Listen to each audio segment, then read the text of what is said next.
See? Morning, Steve. Morning.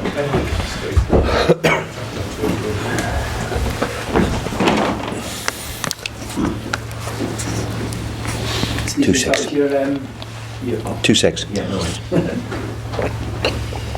Sorry. No problem. Can we just start with your injury problems? Obviously, we know about Carol and Fabian. How serious are they? Yeah, they're not serious at all. Andy unfortunately picked up a groin strain last Saturday, and Fab Shear's had a bit of a sore knee, which he's been playing with for the last 2-3 weeks, and last Saturday it become too uncomfortable for him. So they'll both miss tomorrow. They could be in contention for next week. We expect them not to be long term, so which is good news. Yeah, I guess the biggest blow in all of that is you were looking like almost having a full. Yeah, I mean, look here. I mean, listen, it is part and parcel of football. That's why we have the squads we have, especially in today's game as well. You know, they're going to pick up injuries, part and parcel of it. Of course, just when you think you had a clean bill of health, then you pick up a couple. But the good news is that Flo's close to a return. And so is Matt Ritchie and all. So he's bounced around the training ground all week. So good to see him back and all. I guess with Andy Carroll, you always worry it could be worse due to his injury risk. But yeah. I mean, look, it's not his ankle. Thankfully, it's not his ankle. So look, everybody can pick up those type of niggles, especially when you're sitting on a bench for a while and he's come off and stretched for one and overstretched. It's one of them things, it's fortunate, as I said, that his ankle is good and the way we're managing his ankle is good news. So it's disappointing for there's nobody more disappointed than Andy, of course, but look, at these things happen. I'm guessing that he was close to being in contention for a start as well. Well, he was getting himself into a position where the more he trained and the more he had he came on for half an hour against Man U and the 25 minutes against Chelsea. So he was manoeuvring into a position where, of course, to start, it's not to be. It's disappointing for everybody, but we have to carry on. And what you do have with Fabian Schär injured is you've got good options at the back row. Yeah, I mean that's the one area of the pitch where we've got 6 centre backs. So if you include Dummy as a centre back, so in that respect, we've got a lot of cover, which is always handy. Some better news for you this week with Martin Dubravka signing his long-term deal. How key was it for you to get him tied down when you arrived here? Well, I mean, when we've been speaking with Lee now for the last few weeks on the squad and where we see it fit, and obviously Martin, and I know Lee's in discussions with 2-3 others too. So that can only be a good thing. We want to tie down more good players. Martin's had a wonderful few months since he's been at the club and has been rewarded. So in that respect, we're all delighted. He was pretty much plucked from nowhere under the previous. Yeah. A lot of people hadn't heard of him before. How impressed have you been with him? Yeah, I mean, look, I can only look from afar. In the 3 months that I've been working with him, he's a very, very good goalkeeper. So, we've unearthed one, because you're right, not a lot of people had heard of him, and it's essential for any big club. And if you're going to do anything, you need a good goalkeeper. That is the number one position for a lot of people. So. We're delighted that he's tied himself up to the club. Can I just check on something you touched on just a moment ago? I know I asked you last week about the Longstaffs, particularly Matea's contract. I think you said you're hoping to start. Well, they do. The two of them. I think Lee is in discussions with. I think they've got the same agent, so they're discussions with the agents. But these things don't take one day anymore. I think with Martin, it's took the best part of 2.5 months. Yeah. So. I'm quietly confident we'll get there. With the two young lads who obviously have got a big future, and we want to tie them up as best we can. Now, what you have done the last few weeks is, I think you even said it yourself, gone back to basics, what the players know best. It certainly looked pretty tight at the back, but yet still showing holes. Yeah.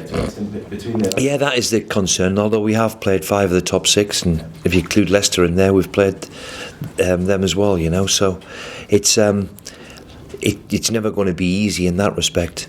And I think with the likes of certainly Joe and St Maxim, the more they play, St Maxim only played the last couple of games in that respect. So it's one area where we have to improve. We are aware of that.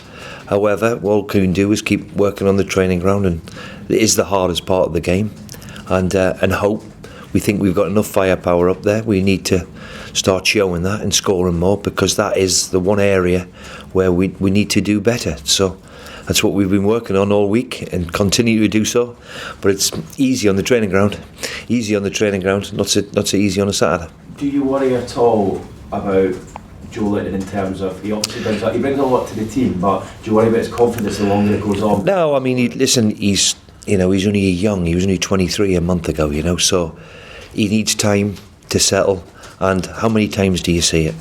How many times, even when you pay 60, 70, 80 million pounds, Pepe scores last night for the first time? It takes a little bit of time to adjust. Joe will be a fine player for this club. I'm absolutely convinced about that. We need to reassure him that he's a good player. And of course, with any striker, and it's the same with little Almiron too, with any striker, they breed a little bit of confidence of a goal. And let's hope this weekend is their turn.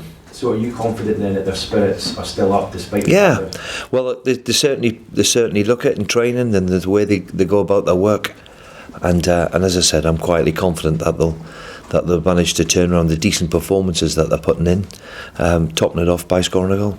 And just finally, obviously, Wolves are a pretty tough team. They have been good the side. last couple of years. Good they side. Played last night, I think, and it looked like a fairly strong side. Yeah. I mean, I think they've played the strong side since they've gone into Europe. I think they've made it a priority, and I can only be quietly impressed of what they've done. I mean, they romped the Championship a couple of years ago, but they finished 7th in the Premier League last year.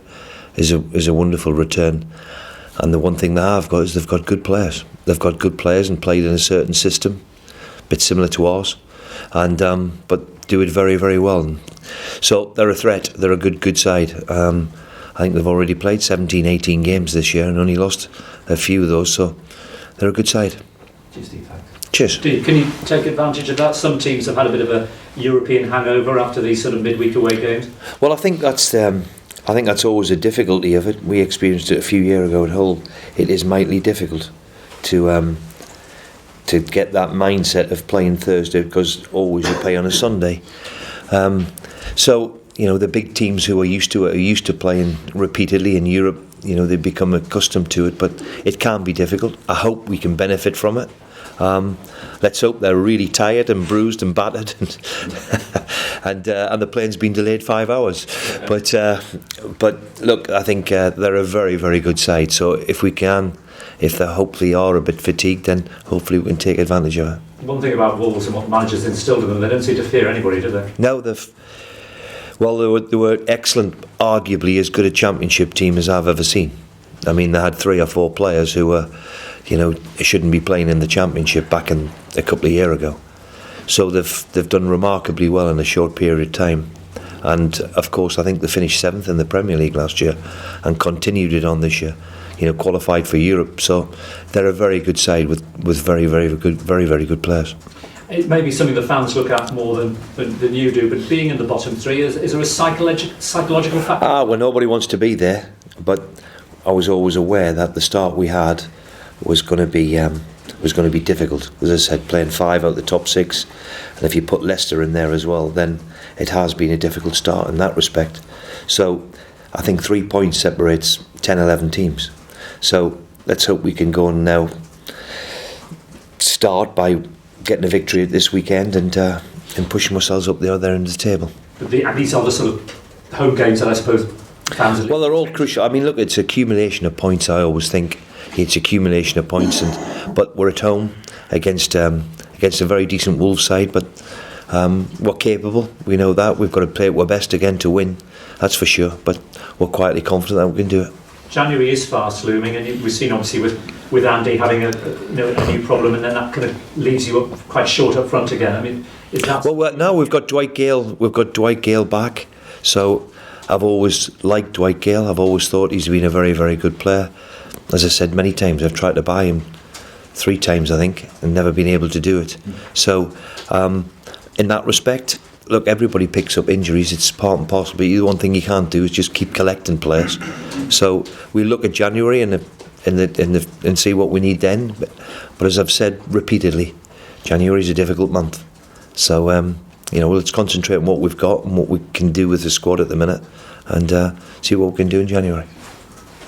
Steve, at ITV, you've played a really top flight few sides the last few games. How realistic are some of the kind of fans' calls for a kind of return to that swashbuckling footballing style of the 90s?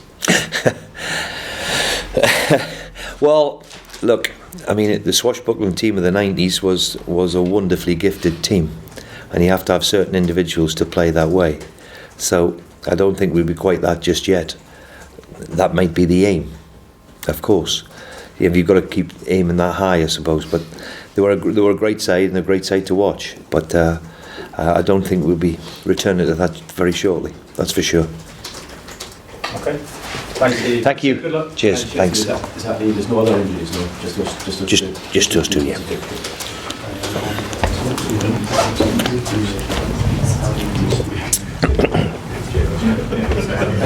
Thank you.